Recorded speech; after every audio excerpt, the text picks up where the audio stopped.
Hi, this is Jessica from Asbury Woods. Welcome back to my house for another virtual visit.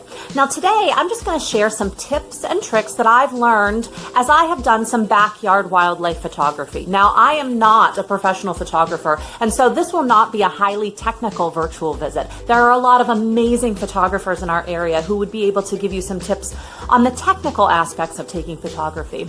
But my daughter, Charlotte, who's 16, who helped me with a vulture video recently, was born visually impaired and cannot always see the wildlife in our backyard in real life the way that the rest of us can. And so we started this routine a few years ago where I would go in the backyard and try to capture pictures of the wildlife in our yard, print them out, and give her the opportunity to use field guides and other identification options to identify those things. And we started a book. And so that's become part of our nature routine and our homeschooling routine over the past few years. So as we've been doing that, we've kind of come up with some tips and tricks to make our photography come out better, both so that it's easier for her to identify and so that they're more pleasing to look at. So we're going to share some of those with you today. The first step in taking awesome photographs is scouting what's in your backyard. I sometimes use binoculars, but I also just hang out outside to see what I can see. Make sure you focus on all the areas of your backyard, high, low, and in between. And keep your camera handy because you never know who will just show up while you're enjoying the outdoors.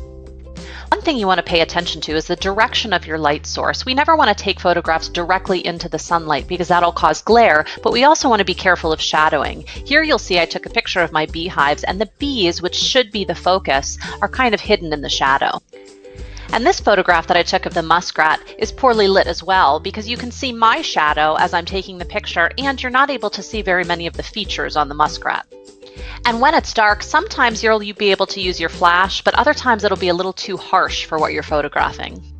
When taking shots at night or in the evening in low light, stability is very important. You want to make sure that you keep your camera or your phone stable so that when you're taking the picture, you don't get a lot of blur.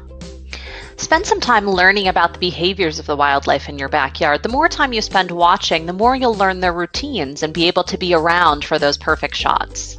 And don't be afraid to sit and wait when you know that they'll be around. Sometimes it takes a while, and so make yourself comfortable. This picture is of a deceased dragonfly, so I was able to move the dragonfly to an interesting background.